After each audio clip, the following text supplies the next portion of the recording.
Wait, what about this part? Shh. Welcome to TBR, a podcast where two besties read. I'm Addie. And I'm Alex, and join us as we reread, Review, and reevaluate our favorite books over the years. Shh, I'm reading. This week on TBR, we're tackling the last few chapters of the first book of the Lockwood & Co. series, The Screaming Staircase, After. Hey, hi, hello, and welcome back to another episode of TBR, or Two Besties Read. Alex, how you doing? I'm doing great, Addie. How are you today? Oh, you know, it's been a day, but I'm happy to be here with you. Same. What's your drink of choice over there? This should surprise no one, but I am drinking a Diet Coke tonight.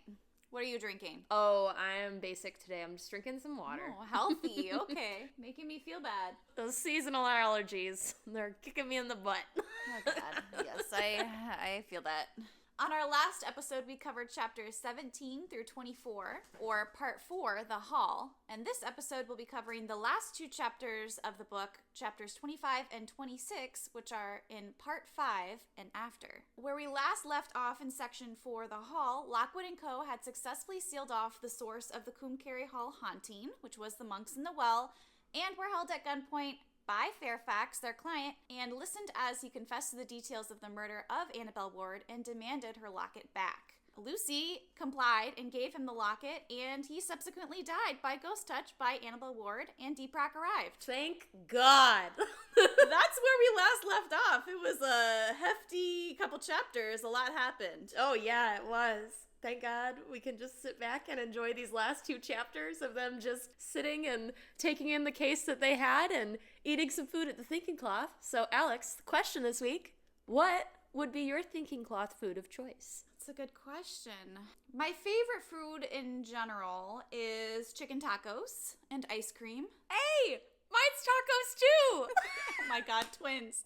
Chicken tacos, or would you go for beef? Oh, all tacos. Actually, my two favorite words ever are free and food. You put them together and immaculate things happen. So Yeah. I say that all the time, but I truly mean it. Any kind of food. But yes, I would want tacos on my thinking cloth. But I would not say no to some chocolate chip cookies or biscuits, as they call it in this novel. Alex, just so you know. You do make a mean chocolate chip cookie. You were my roommate, so you know this. Actually, I think you hated me because they were so good. Yeah, well, you always had dough in the fridge, and that was a problem because I have no self-control. True.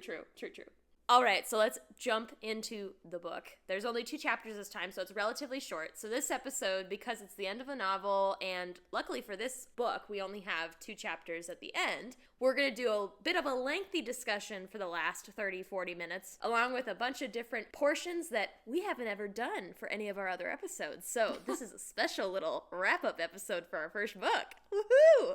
It's crazy to think we're at the end. Yeah, exciting. Oh my goodness. But we've got the rest of the series to do, so buckle in, folks. We're just starting. End of this book, 4 more to go. All right, chapter 25. So Deepak has showed up, and it kind of picks up exactly where we left off last time. They thankfully got Lockwood's note. They were delayed a little bit because of Bert Starkins, who was firing off at them. He thought they were ghosts. Classic. But they arrived just in time to apprehend the assistant chauffeur, and they see that Fairfax is dead. Bummer. But Lucy is in a bit of a trance after everything that has occurred, and I couldn't help but try and wonder if she was just traumatized by everything that had happened, or if her link to Annabelle was just so strong that now it's kind of like that post-possession phase where you're like, whoa, wait, who am I? What's going on again? I think it's a bit of both. I think she's kind of confused about everything that happened. Yeah, I kind of pictured it like she has this strong emotional connection with Annabelle Ward, and Annabelle Ward got her justice. She ghost-touched Fairfax, who was her murderer, and then is assumably at peace and is no longer inhabiting or attached to her source, which was the locket. So I just kind of viewed it as like kind of Lucy being numb post-breakup. This emotional connection is now severed.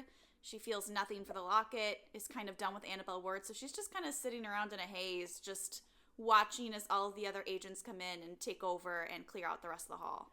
You know what I noticed? And I didn't really think about this the multiple times I've read this. And maybe I'm wrong because we don't know all the cases that she has had since she has joined Lockwood & Co.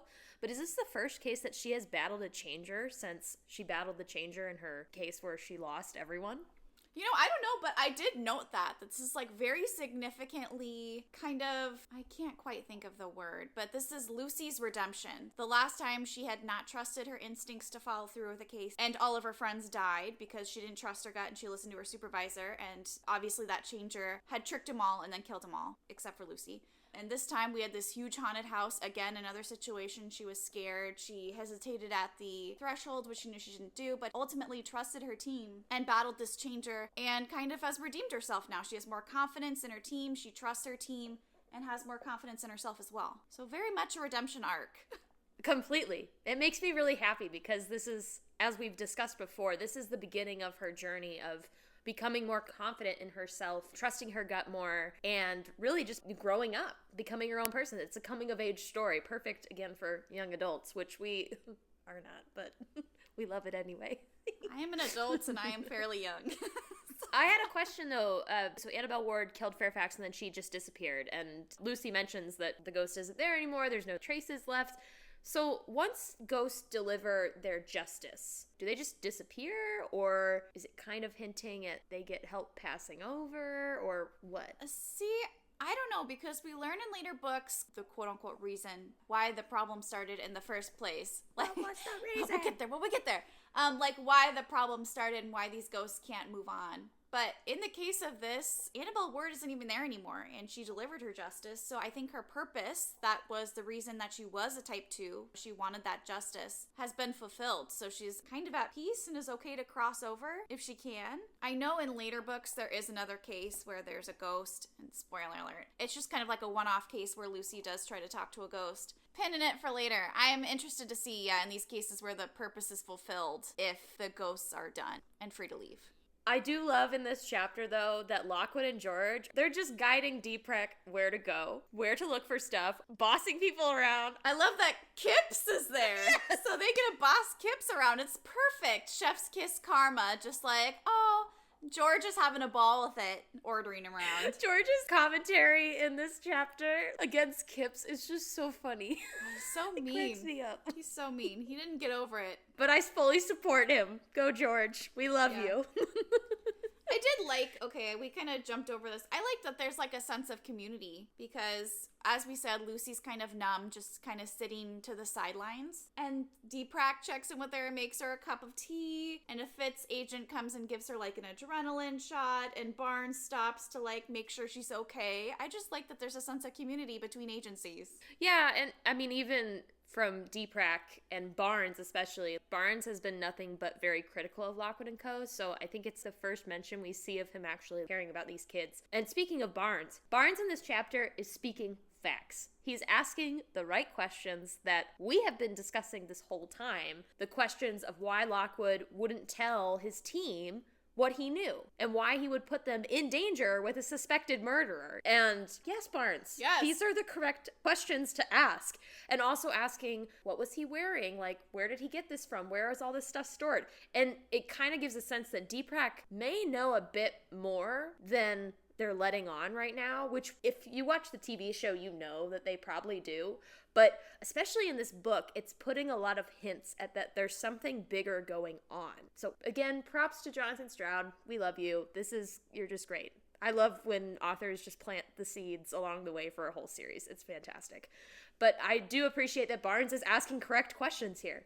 I feel like this is the beginning of Barnes's like redemption arc, because we had seen that he like totally took advantage of Lucy early in the chapters, but then we see that he does check in and does care about her well-being, and as well as asking the right questions. Like you said, he kind of questions Lockwood on why didn't you tell your coworkers. I do appreciate that Lockwood in this moment has a great ability to turn this sour moment into something fairly sweet, because he has, and I highlighted this yellow, which is a yes moment. It's Meryl Streep pointing at the stage at the Oscars. And Lockwood has a section where he just says that he has full confidence in his team and that Lucy and George are the best operatives he knows, basically lists out their accomplishments from this case. And again, a great leader that he's not just building himself up in this moment, he's building up his team.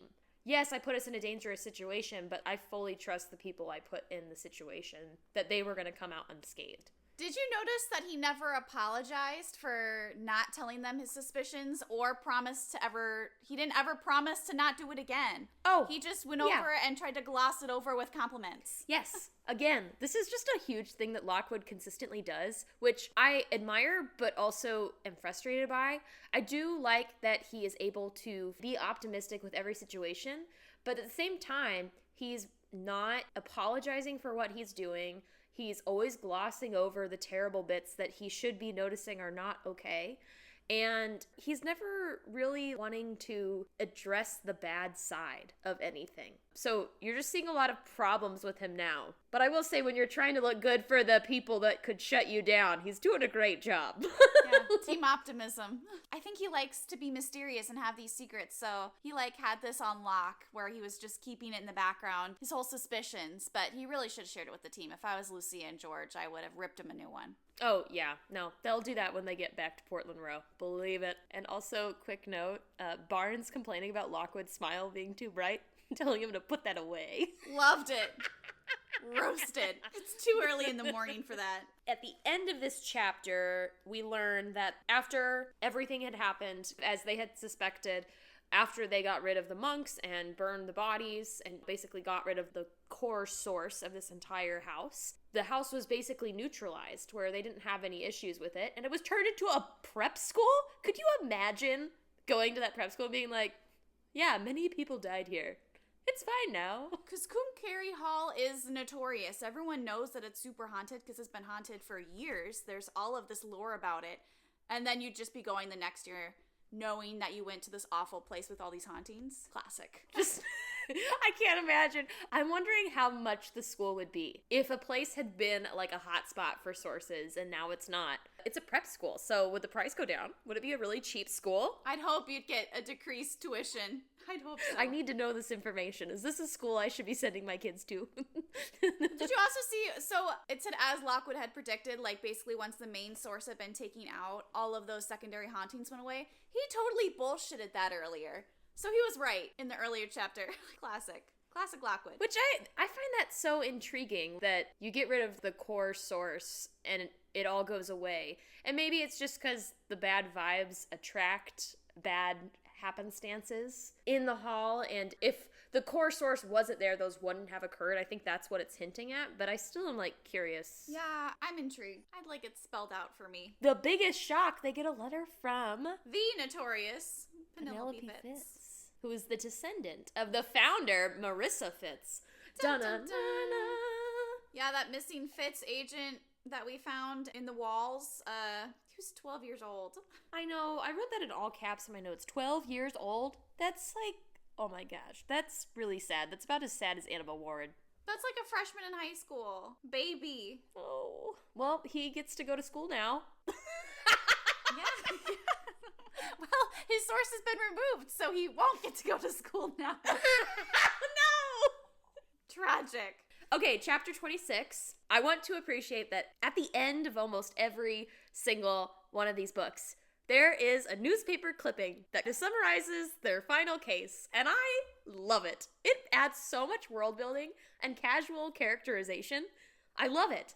I love it because always, the linked articles in the bottom are always also telling, this one is today's most up-and-coming psychic investigation agencies, so it's ooh, Lockwood & Co. is up and coming, and then in later books, it's the fashion of Anthony Lockwood and stuff. So I just like to see how they progress. So thankfully, they solved Annabelle Ward's murder, but that wasn't put in there. So basically, they get good press about the Combe Carey case. So even though they couldn't say that they solved Annabelle Ward's murder and get the press from that, they get press and additional cases from the interview about the Combe Carey Hall. Yeah, and it shows how fishy the whole situation is, and kind of questioning what Deepak knows again, because why would they cover up Fairfax's death? Yeah, he's already dead. He was a crappy guy. And maybe it's just the modern day take of it, or maybe that's what we're supposed to feel like at the end of this novel, and it's supposed to kind of reflect things that we see in society of all these rich people and all the terrible things they have done are covered up over the years. And it's just ridiculous. And it makes me furious for Annabelle Ward that she gets justice, but she doesn't get the justice that she truly deserves. Yeah, I agree, because granted he's gone, so it's not really helping or harming his reputation now, but everyone still thinks that he's a good guy, and he wasn't. He was super corrupt, he was doing these weird experiments, and he was a full-on murderer, suspected for maybe murdering more people. Why not uncover him for being super corrupt and an awful person? Like, what's the harm in that at this point? He's dead. Well, also, he's profiting off the problem, and Lucy even has a section where she's complaining to Lockwood about the injustice, saying, screw the repercussions to Fairfax's image, this needs justice. No one's ever going to know the truth about him or the truth about Annie Ward. And Lockwood puts her at ease, basically saying that Annabelle Ward did get what she wanted, and that was just justice on her own terms as much as she could from the afterlife, which that is true. And I mean, Fairfax did die, so like he did pay with his life. If we're doing a life for a life, I guess, but but he's definitely trying to gloss over the real issues there and not wanting to ask the questions. And I'm surprised George isn't more frustrated and curious about this. I know in the TV show he is a lot more curious about it, but in the book he's not overly like bothered by it. It seems like everyone is okay with it, except for Lucy, who does question it. But once Lockwood smooths it over and is like, well, everyone wins here, Barnes is happy, Deepak is happy, I'm happy because we get press coverage, Annabelle Ward is happy because she got revenge on her murderer and killed him, Fairfax is dead, so he's really the only person that's not happy. But I just feel like there's still this debt that they should be paying to society because they have this knowledge, and it should be public knowledge. Once you start covering things up, that's a really slippery slope on what do you cover up, what should you cover up, and what gets covered up in the future. I do like that George, however, took the goggles.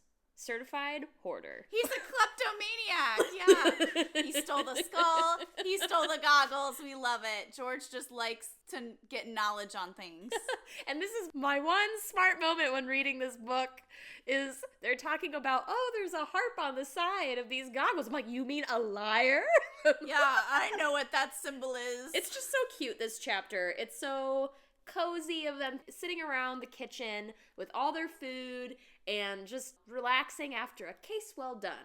Well, if it was well done, but case completed. I do love that their whole celebration, totally something a child would love. Their idea of a celebration is food. Lots of sweet treats and savory treats and food. Just food. And you can definitely picture it with like the little streamers that Lucy put up and just mountains of food everywhere. I love it. This would totally be my celebration for everything. Again, food. Yes. One of my favorite words. Yeah. And George goes on the most serious mission in this entire book. Oh, it's so dangerous. It's really dangerous. He has to go get ginger ale and donuts from the basement. Someone's got to do it. It's a tough job. I love George. He's so great. I need to like count how many times I say and you say, I love George in this novel. Yeah, you'd think we'd be saying I love Lucy because, haha, TV show. But no, it's I love George. I do love I Love Lucy, but yeah. And I also love Lucy in this book. But I think if I'm comparing personalities, I am George at heart. Yes. And once George is downstairs in the basement, Lockwood and Lucy have a good conversation that, again, it's all the questions I've been having about Lucy and this ghost, if she's being possessed in any way, shape, or form. He had basically asked if the ghost was convincing her in any way to open the locket and how she knew that the ghost wasn't going to attack them. And Lucy doesn't really have an explanation, or at least she doesn't want to share what she really thinks with Lockwood. As much as I'm like, share your feelings, share what you think. You know what? Lockwood's hiding stuff. You can hide stuff too, Lucy. Yeah, I do like it brings up like Lockwood talks about other cases that we've seen where Lucy has kind of read more into the visitors than what anyone else had picked up or sensed. So he brings it up and it's kind of like, I noticed that you're more sensitive to these things. So like as a leader, he's paying attention. Good job, Lockwood. He's scared that Lucy can be influenced by these ghosts because listeners are more sensitive to voices and all that. So I think it's good for him for like bringing it up and just giving us the answer on whether or not Lucy thought she was being influenced, whether consciously or subconsciously. Again, Lockwood proves that he's a good leader, not in a total sense, but he's a decent leader in that he's, like you said, he's noticing what's going on with Lucy, but also Lucy finally opens up about what happened before she joined Lockwood and Co. and about basically her friends that died. And Lockwood builds her up at the end of this, as he should, saying that that is not your fault. That's your supervisor's fault. You know what to do. And he delivers a great line that says, "The past is for ghosts. We've all done things that we regret. It's what's ahead of us that counts." I love that quote. Having read the rest of the books, it carries so much weight. I just really love it. I think it's a really sweet line, and it's what Lucy needs to hear of just move on. You know, you're on to bigger and brighter days. I love it. Yeah, I really like that he reassures her and confirms that it wasn't her fault that her supervisor, Jacobs, didn't listen to her.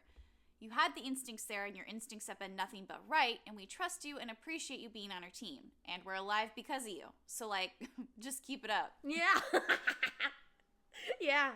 And Lucy gets to go downstairs, and tragedy occurs because when she's trying to get the donuts, she lands on the donuts. Oh, way to go, George. He left his shrimp cocktail chips out, which sound awful, by the way. Sounds disgusting. Oh, disgusting. she trips on the box, lands on the donuts. They were a casualty. But we finally get to talk to Skull. Thank God. He's so formal at the beginning. He says, cuddle up close and let's have a chat. That's not formal. No, but like the beginning part of Lucy, I've been watching you. Yeah, real creepy. And so cryptic. I laugh though because if you listen to the Audible audiobooks for this novel, I think it's book 3 through 5 is a different narrator than books 1 and 2. And in books 1 and 2, at least in this book, the lady's voice, she does it like this. Lucy. Ew. I've been watching you. And I put this on Tumblr. I'm sorry. The only sound I hear for Skull is the guy that plays Voldemort in the Harry Potter musical. It is like, Quirrell. Yes, you've told me that before, and I agree. It's so good. That is what I picture. Quirrell, man, listen. Oh, I do have a question about this. Well, one's an observation, one's a question.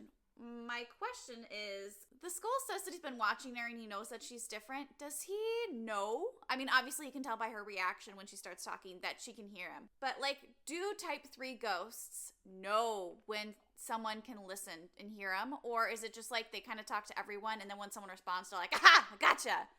I knew it. Or is it like, oh, I can sense it? Yeah, I was going to say, can they sense talent? That's a good question. I didn't even think of that in that moment. But that's a good question if they can sense talent. Or if Skull has literally just been watching her with her talents and how she's been arguing with Lockwood and George on stuff. Yeah, because we've seen, like, Skull's been in the background. He was there when she tried to talk to Annabelle Ward in the basement and had built, like, that whole contraption where she was a reverse ghost trap, basically, in the chains. Yeah, and I think especially if he saw her attempting to connect with Annabelle Ward's ghost both times, I think he would have seen that she wants to make connection with the ghost, even if she doesn't consciously want to. You know, she's very subconsciously showing that she wants to make a connection with ghosts. And so I think Skull might be seeing that and being like, I've been watching you, you know? Yeah, real creepy. And then my observation is when she first hears the ghost talking, she knows that it's a ghost. And again, she doesn't have her rapier, she doesn't have her belt, she has no defenses. And we saw this with Annabelle Ward, where she had nothing, was like, oh my god, what the fuck do I do? Basically, scared shitless, she rolled under the bed and then ran down to Lockwood. This time she, like, senses it out. She could just run upstairs and be like, there's something in the basement talking to me, but she goes and figures out who it is. So I think her confidence is growing as well. Yes. Love it.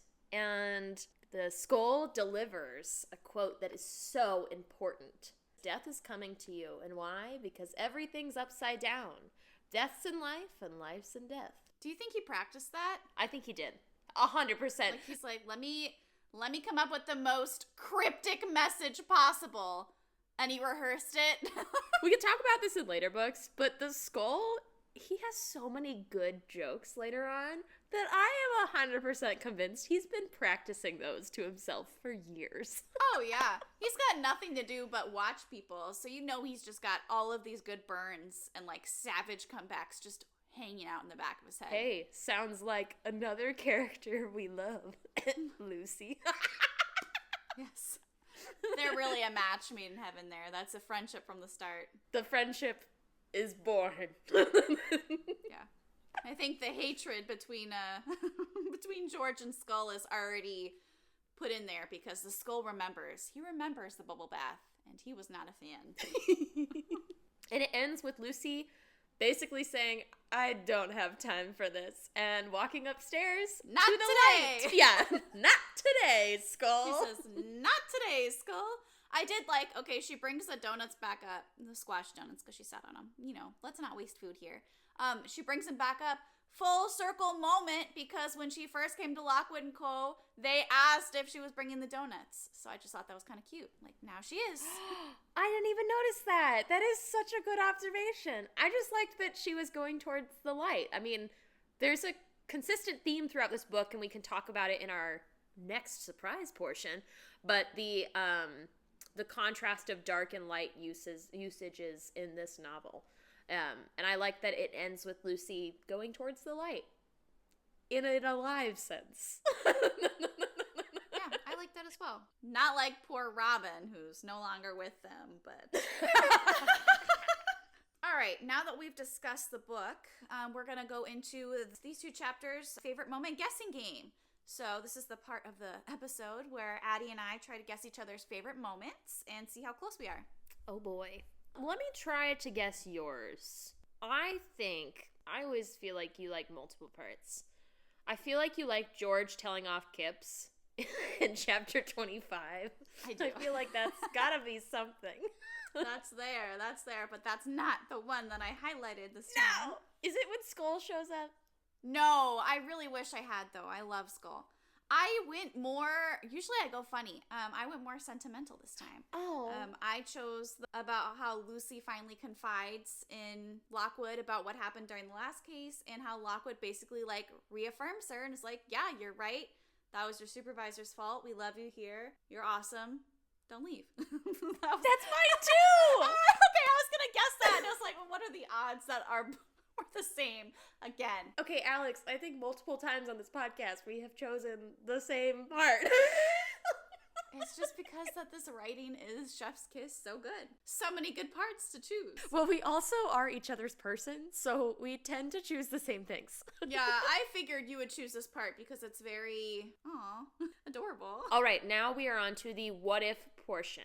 So the what if question for this week is, what if Lockwood & Co. had been allowed to talk about how Fairfax was murdered / his involvement with Annabelle Ward and the break-in at Lockwood & Co.? How do you think that would have changed the ending? I think it would have changed a lot. I think they would have gotten a lot more press initially because not only did they survive a murder attempt by someone who's well-renowned with a lot of influence, but they also condemned that person and solved another cold case. So I think they would have gotten a lot more press, but I think that they would have been hated on by a lot of people who had Fairfax up on a pedestal as being the savior who came up with Fairfax iron and protects him every night. I think they'd kind of have a target on their back. Yeah. I think a lot of more agencies and just people in general would really be questioning what Fairfax knows and DPRAC knows, because a lot of what they're trying to cover up with Fairfax and a lot of the questions that Barnes is asking is about the chains that he was wearing, the goggles that he had, where are they? They're boxing up equipment, and they're like going throughout the whole house that I think the public would really want to know kind of what Fairfax was hiding, which would then lead into a bunch of other stuff that we can't discuss right now because spoilers, but it would have gotten the ball rolling on not just Lockwood & Co. questioning all these things, but just the general public as well. And while I do like in the first book that they actually are able to talk about the case, that they solved the Combe Carey Hall case, I like that a lot more than in the TV show where it's like completely covered up. I think it was for just storytelling reasons in the TV show. But I do like that in the TV show, Lockwood & Co. is questioning a lot more why it was being covered up. I think that's a really important step for them of what is building over time with this greater mystery that we're trying to solve.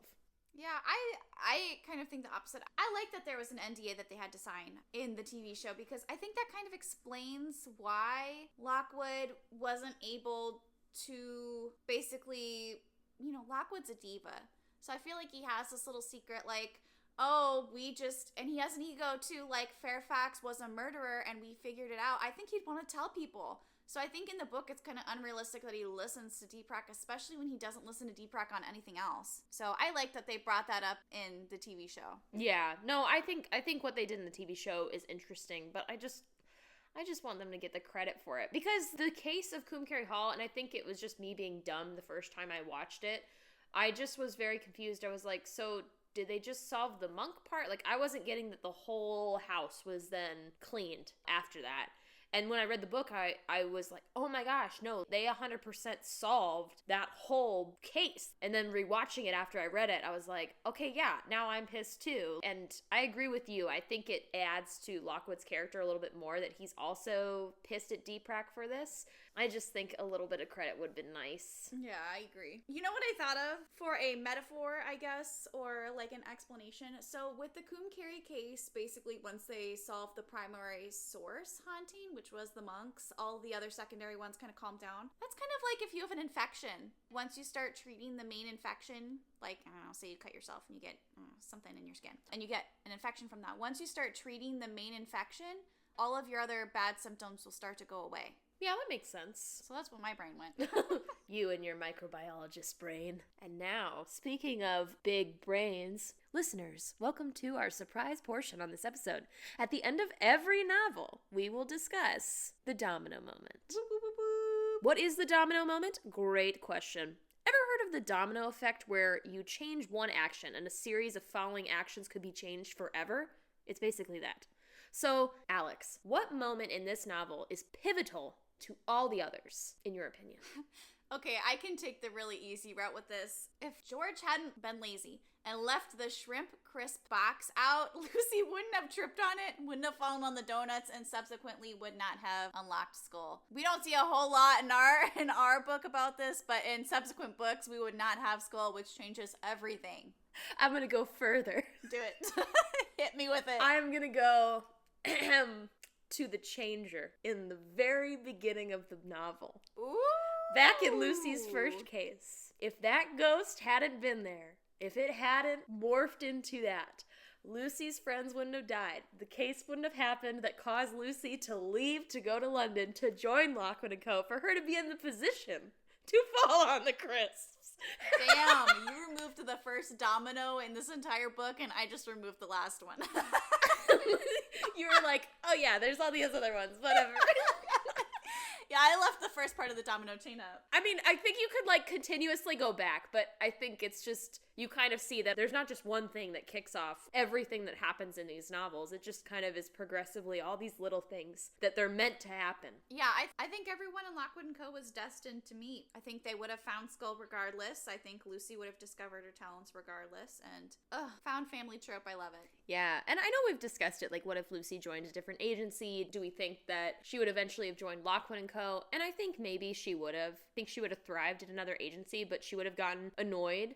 Her progress in growing into who she is or who she will become would be a lot slower. I think she'd realize who she was a little too late. I think her confidence for sure would have been stilted because she would have had to approve all of her decisions through a supervisor at any other agency, and we already see that she kind of has a distrust since her last supervisor, Agent Jacobs, was gaslighting her and not listening. So I think it would have taken her so much longer to get to the point where she does trust her own instincts. Yeah. Exactly. And now it's time for Big Brain Corner. Did we plan for those initials to be BBC? No, we did not. Are we going to stick with it? Yeah, we are. This portion is where we discuss book themes, standout characters, metaphors, connections to outside media and literature, and critiques. Basically, it's the time where we put on our big brains and dive deep into the overall book discussions. Starting off with some book themes and metaphors. Addie, you already discussed that there's the theme of light and dark throughout this entire book. Do you want to elaborate a little bit? Yeah, I think just you can see it continuously throughout the novel that for them, wherever there's light or it talks about it being like daytime and warm colors, it's when they're at Portland Row and when they're home. And it's always the scenes that are very wholesome and raw in that Lucy and George are having a fight about where Lockwood is after he got ghost touched. It's where they're eating over the thinking cloth and discussing theories. It's where Lucy is walking up to in the end. It's where safety is after the ghosts go away. This idea that this light is a realm of safety for these kids that have to face the terrors of the night. And everything in the darkness is filled with mystery and death and just overall uncertainty. Even with that, you can see that every room in the house is light, but the only one that is dark and mysterious is the door that Lockwood keeps shut. And it's closed. We don't know what's in there. It's continuously brought up. I mean, I could go and find a bunch of different moments, and honestly, this episode would be really long. I think the TV show does a fantastic job at showing how that is adapted in those dark and lights in the coloring of each episode. And you can see that in Harry Potter novels as well. That idea of light and darkness. And, oh man, I love it so much. I have so many quotes I could go on about light and darkness, but I'm going to keep it inside. I love it. I guess another theme of the book would be deceptions and secrets. Again, we've kind of hinted at this every episode. I think, quite frankly, every character, maybe except for George, has some sort of deception or secret of their own that they're keeping, starting with Lucy not telling Lockwood and George during the interview that she didn't actually pass her 4th year qualifiers. She has the whole deception of her own backstory that she keeps quiet until the end of the book. We have Lockwood, who keeps the secret of how he got the house, what's behind the door, etc. He also goes off multiple times during this book and keeps secrets from his team. He goes to Combe Carey Hall, doesn't tell him why. He keeps the flares a secret till last moment because he's dramatic like that. He didn't ever tell or hint at any suspicions he had with Fairfax. Then we have Deepak, that's covering things up, the whole deception on why they wanted Lucy to go to the interview with their suspect and use her without her consent. Fairfax, who obviously secret, he murdered someone and kept it quiet, and the whole deception of why Combe Carey Hall is there with all of his experiments, what the liar means on the equipment that he uses. We'll get to that later. So yeah, it's like everyone has their own secrets. In fact, the whole problem itself is a secret. We don't know what causes it yet. Dun, dun, dun, dun. So yeah, it's just a whole world full of secrets, and I don't know how people, quite honestly, can live that way. Oof, I'm too curious for that. Same. Okay, speaking of secrets, I have to bring this discussion back. I know we had briefly mentioned it last episode, and prepare yourself because I have prepared an essay. Previously on TBR. So you know Hamlet. I know the play. You love The Lion King. I do love Lion King. I know. We know this. It's your favorite Disney movie. I know this. But did you ever read the book? I did not. I know that there's a part where they talk to a skull. I know Ophelia dies in a river. Oh, well, we gotta change that. 1 week later. I have seen Hamlet now. Listeners, buckle in, because as soon as I really thought about this, I could not stop. And since the last episode, yes, Alex and I have done extensive research on this, and I would like to talk about the usage of Hamlet within this novel. At first, I just thought, Hamlet. But the more I thought about Hamlet specifically in this book, and this book series in general, the more my mind was blown. So, I would like to provide, before I go into my discussion with Lockwood and Co., this is the Addie Spark Notes of Hamlet in rapid fire for listeners. Yeah, hit me with it. Okay, Hamlet lives the rich life. He's a prince, got a girl. Nice. His father's a king, parents are married, people love him, right, etc. And then he comes home, finds out his father's dead. Oh. His uncle's married to his mother. Oh. And his uncle is now king. And then, all of a sudden, the ghost of his father visits him and is like, yo, my brother murdered me and married my wife. Oh. Get your revenge. Oh, okay. And Hamlet's like, what? Oh my god, my life's a lie. This is total cray-cray. But you know what would be even more cray-cray? If I just let this stew inside me and drive me insane and don't tell anyone about it because feelings are gross. Oh. Great idea, Hamlet. So he starts cutting off everyone he knows, talking to skulls, killing people, sending his friends off to his death, replaying his father's death in front of his uncle, the like. Essentially, his inaction to do anything or talk to anyone about what's happening leads to a heaping amount of revenge and death for many characters. Super normal things. Thank you. Beautiful. Beautiful. Beautiful. How did I do, Alex? Thank you. Thank you. Great. Okay, now, some backstory on Hamlet that I find interesting to discuss in the context of this novel. So, I find it interesting that Hamlet is considered among the most powerful and influential tragedies in the English language, with a story capable of being retold and adapted many times, of which it has. It's also Shakespeare's longest play of the 38 plays he wrote, and it is one of 5 that contains ghosts in them. It is probably one of Shakespeare's most famous ghosts due to this ghost driving much of the plot, a domino effect, if you will. Ooh. It's driving most of the story on. So the primary themes of this play are obviously revenge and justice, but there's also the discussion of light versus darkness, the complexity of action and inaction, mystery, jealousy, relationships, and madness. All of these common themes are in many different pieces of literature, but also in the Lockwood & Co. novel as well. Now, before I make any comparisons to the novel, I should say I don't know if it was Jonathan Stroud's intention to have all these connections to Hamlet. If so, he's a genius. If not, still a genius. Also, I'm not a literature buff or professional in any stance. I'm just a curious creature who finds any and everything that blows my mind. So back to my big brain. Hamlet is about a man who teeters between life and death, what's true and false, what's surface level and what's underneath, and the universal question of what's good and what's bad. Once he figures out that the life he had known was built on lies and harmful actions of others that he thought he trusted, he's filled with this need to deliver justice. While this is primarily driven by the ghost of his father, it also causes him to go insane and become extremely paranoid by those around him, eventually driving him to murder someone, verbally abuse others, and blame the woman he loves, and inadvertently turn his loved ones against each other. Now, Hamlet can be compared to just this novel, but also to the entire series. So this discussion could pop up later in other big brain moments of our podcast series on Lockwood & Co., but in the context of this novel, there are 3 characters I want to talk about with their Hamlet connection. First and foremost is Fairfax. Hamlet and Fairfax share a lot of similarities, both becoming obsessed with the actions of others, feeling the need to enact their own revenge, becoming distrustful of those closest to them, and, we could just say a minor one of verbally abusing the woman he loves. Hamlet and Fairfax are both driven by this madness, and both start acting in ways that they might not normally have done, or maybe they would have done it's just underneath the surface and we wouldn't normally see it. Fairfax has a strong desire to have something that was his but isn't any longer. Yep. This is reflected in Annabelle Ward when he murders her, and also the necklace that when he can't get it, he takes extreme measures to get it back. Breaking and entering, sending them to a haunted house, holding them at gunpoint, etc. But there's also an argument that can be made that Fairfax is a lot like Claudius, who is Hamlet's uncle, where both of them cover up a murder and will go to great lengths, even sending people to their death to avoid the truth getting out. And obviously, there's the clearest connection is the comparison between Annabelle Ward and Ophelia. This is quite obvious, as Hamlet and Ophelia were lovers, and then Hamlet basically breaks it off with her because he doesn't trust her anymore.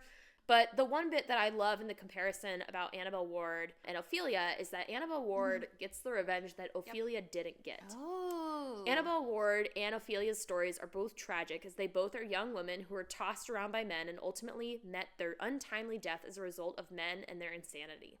But Annabelle is able to get back at her murderer and bring justice to her ending, while Ophelia basically just delivered solid burns while handing out flowers.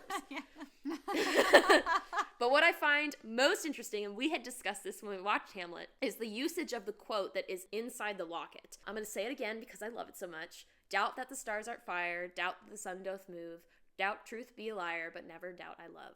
But what's interesting about the usage of this quote is that in Hamlet, this quote is read from a letter from Hamlet to Ophelia. So it's written when Hamlet wasn't mad and when everything was quote unquote normal, and when their love was, to our knowledge, true and simple, just as it has probably been with Fairfax and Annabelle when the necklace was made. In both cases, the quote doesn't age well as time passes.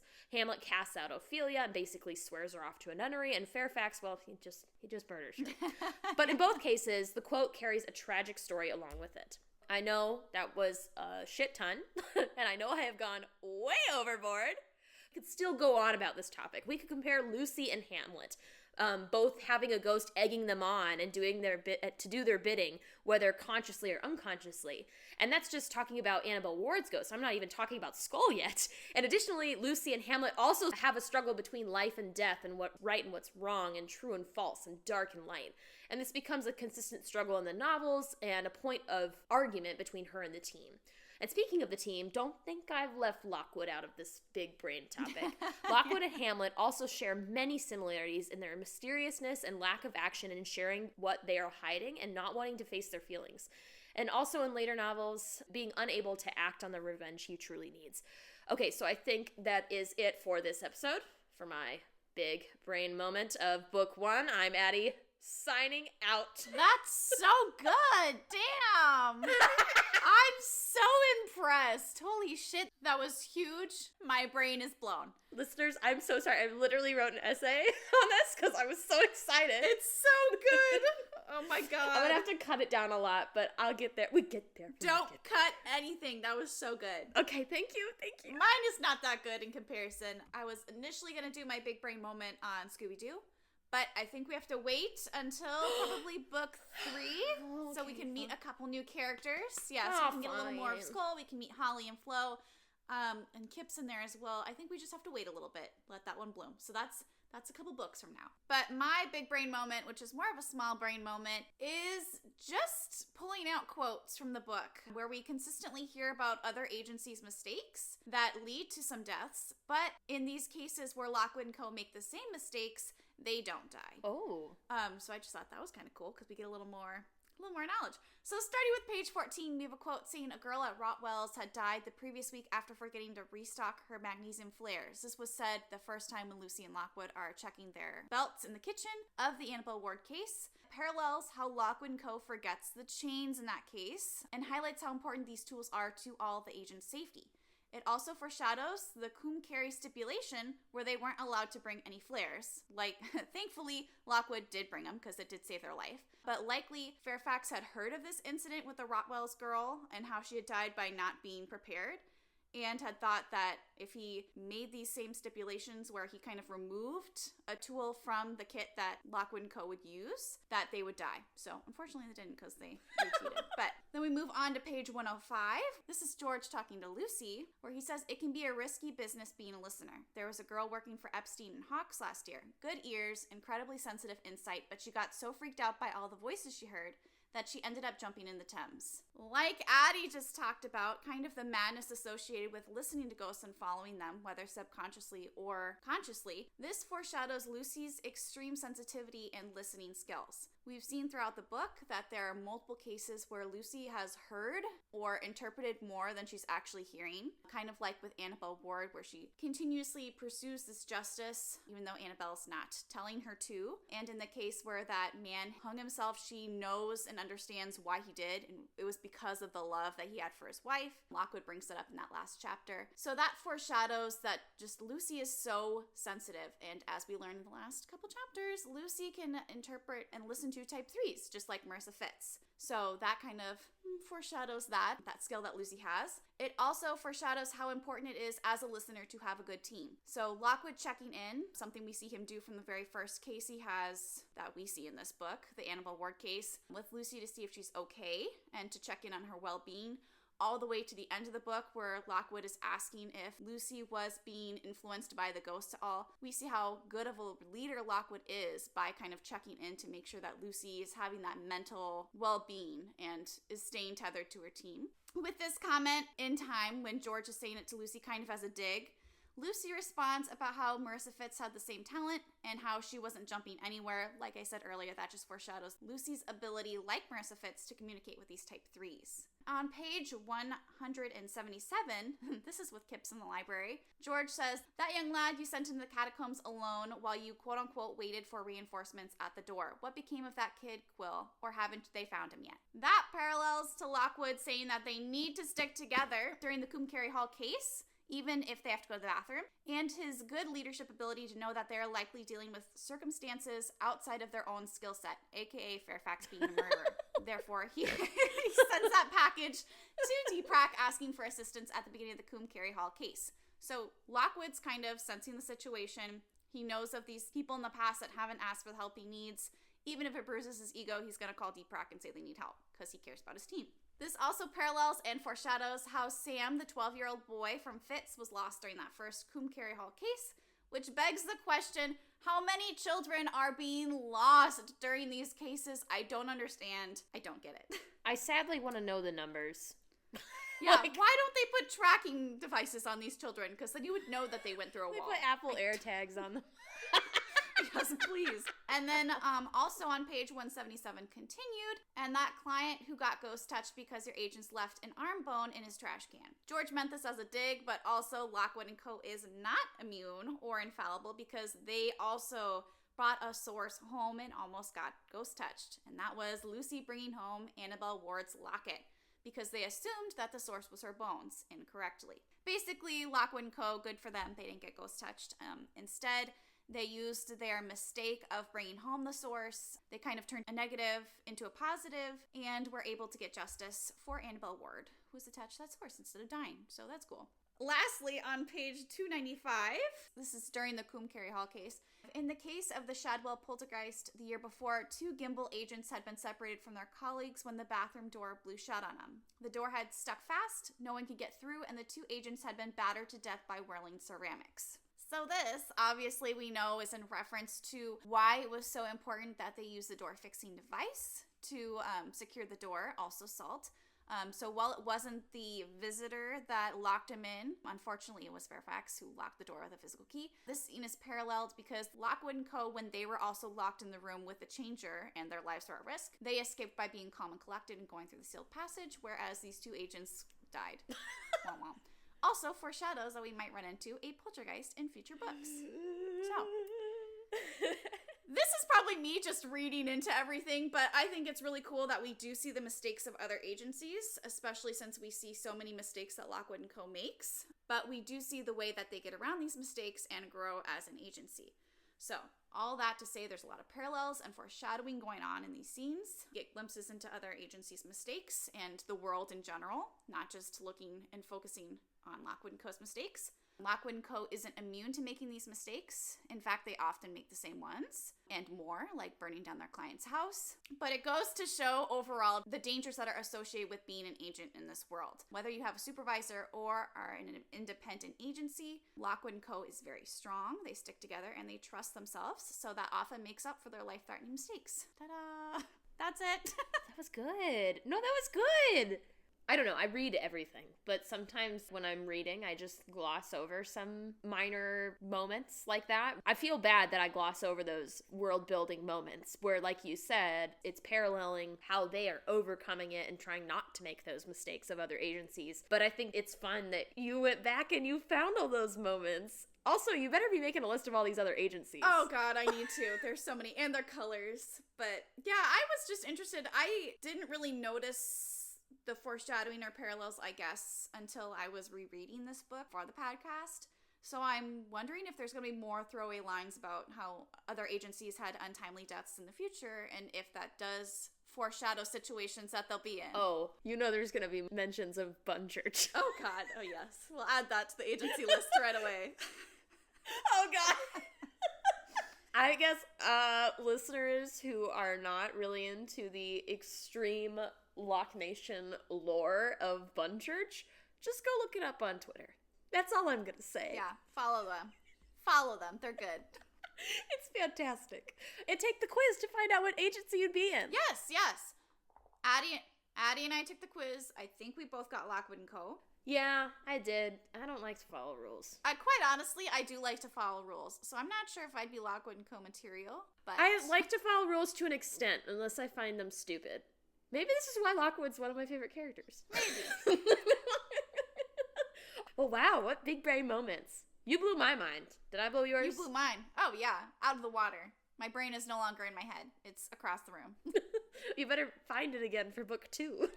Yeah, it's going to be covered in dust bunnies. Just over there. I'll give it a good rinse. Well, that was really fun. Oh my gosh. So we've finished one book officially. Celebrate good times, come on. Oh, we went different avenues with song choice. Wait, where are you going? I was just just doing a very basic ta-da.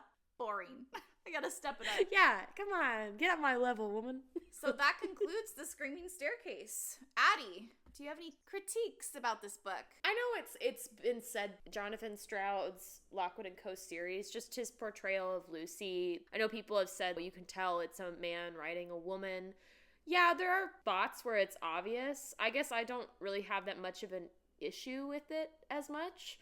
Mainly because I see a lot of myself in Lucy at times. I mean, it sounds bad of how she's judging people, but more just how, like, perceptive she is to others around her. Even sometimes where she will make a snap judgment about someone and then figure out later that, oh, actually, I was wrong about that. Also, with her being unsure about trusting her gut, I connect with that a lot. And, I mean, he kind of writes her like, she's not like other girls. She's a pick-me. She's a little bit of a pick-me girl. Yeah, and, like, well, I get that. I mean, I will say, like, a majority of my friends are women because I'm also a woman.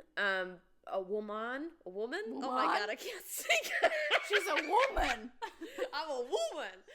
I will say a majority of my friends are women, but I will say when I was younger, I wasn't the person that had lots of really good girl friends per se. So I do get where Lucy sees like all these really pretty girls and, you know, wants to compare, because was I the kid that got bullied by the really pretty girls? Yes. They were never really nice to me. So I do understand that a bit, but I do agree with their critique in a way that it's hard to write not your experience. But I think that's with anything. It's hard to write anything that you know, haven't lived through. But I will say his writing of Lockwood is great. It almost writes like a woman writing a man. That's just my opinion, because I feel like a lot of guys you read in the novels, like for men, they're all basic. They are. They're the same copy and paste thing. I will say, like, Lord of the Rings is probably like the only outlier for me of it actually has a lot of variation of portrayals of men. But I think how Jonathan Stroud writes Lockwood and George, they're both not the typical men you would read in young adult fiction. So I guess that's my only critique on that. But what do you think? I agree. I don't really have a problem with Lucy, this book. I do get frustrated with how she was written in later books, especially with her interactions between Holly and Flo. I do think it comes off as pick-me, really rude, very catty. And not to say that women don't ever think that of other women and aren't ever jealous and let that come out. And not to say that women aren't ever catty, because coming from a woman, sometimes we are. But it does rub me wrong in later books. But this book was okay. The only critique I have that I think the TV show addressed is I'm glad that in the first couple of chapters we talk about, okay, Lucy has her qualifiers years 1 through 3. She needs 1 through 4 to be an active agent, right? That's why she was mentoring with Jacobs. And it was like a huge point of contention that quickly was resolved. Like that tension was broken because Lockwood's like, yeah, I know you don't have your year 4. Why was Deepak never alerted? Why was that never a thing in the book? Because like Lockwood and Lucy burnt down a house. Deepak was there. They got read the riot act when Deepak came to their house. Obviously, Agent Barnes, I'm assuming, would look into it and know. And in the TV show, it was a huge point of contention because it was like, get rid of that agent. You can't be backed by Deepak with your insurance if you don't have a qualified agent.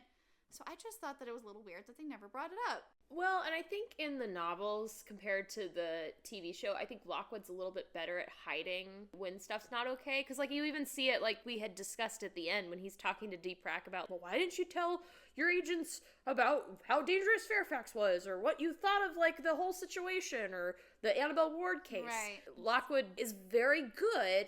I call it the Lockwood effect. He's always trying to find the positive and cover up, gloss over the bad parts with it. Whether that's good or bad, that's up for debate, but it's the Lockwood effect. That's what he does. And maybe he was doing that with Lucy. I also don't know if in the TV show they built the world of you cannot work unless you get your grade 4, whereas in the book you could train in an agency to earn your 4th grade. That's a good question, though. I just wish it had been clarified. Like, obviously Lockwood houses years 1 through 4 because he's allowed to start the agency and they've been running for 3 months, right? Legit for 3 months. But I just wish there had been like one qualifier line where Lockwood would have just said, oh, I'm aware, I called Deepak to verify that you got your qualifications and I found out that you didn't.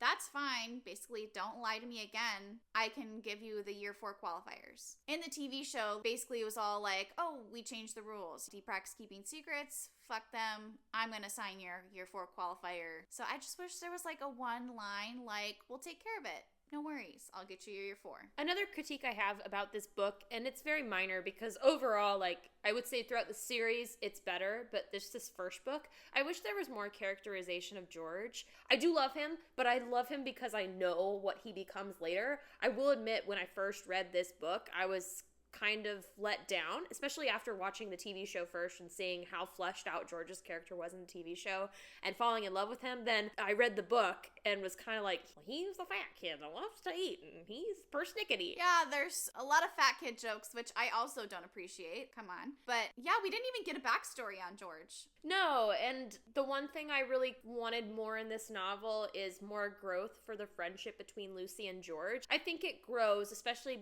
more in the next book and book 3, but I think I would have liked a little bit more of his characterization and his friendship with Lucy in this novel, because we do get a sense of George and Lockwood and their history and how they talk to each other, but Lucy and George still butt heads a lot, and they don't really get a lot of opportunity to grow with each other, per se. Yeah, I think the only point in this book where we see George really asking Lucy's opinion is literally in, like, the last 2 chapters. I forgot to mention it during our recap. But he, like, has the goggles and he asks Lucy's opinion first instead of asking or defaulting to Lockwood, you know? That's, like, the only time I'm like, oh, they're not bickering, they're not bantering, they're not doing this sibling-coded pick me, Lockwood kind of deal. I'm excited to see their friendship grow. Yes, and speaking of friendship, our final question that we will ask at the end of every single novel. Alex, we have discussed this, and I think we know who we're gonna pick. I think it's a little obvious. Which character in the novel is gonna join our besties group? We gotta say it on 3. Okay, 1, 2, 3. George. Yep, it's gotta. He's just got those perfect little zingers that I really think would go great with our humor.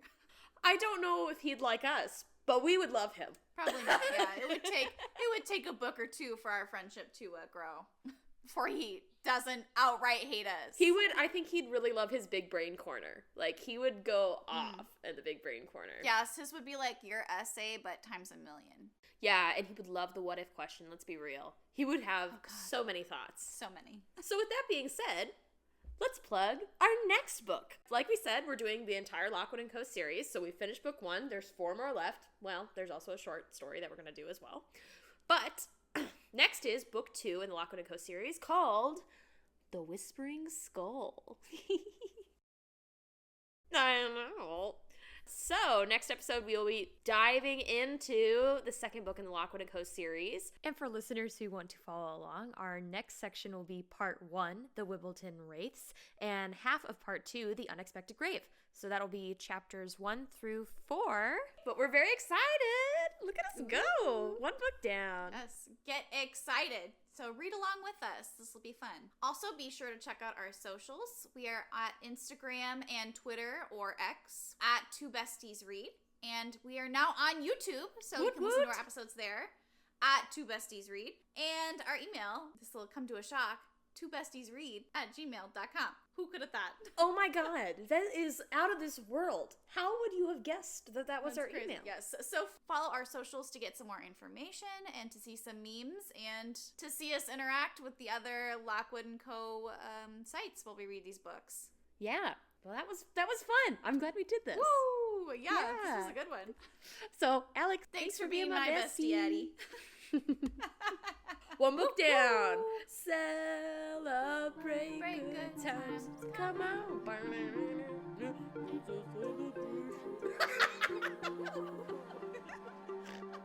Thanks for listening to TBR. Be sure to follow us on the socials at 2bestiesread. Got any suggestions for the other series we should look at? Email us at 2bestiesread@gmail.com. Join us next week as we read I'm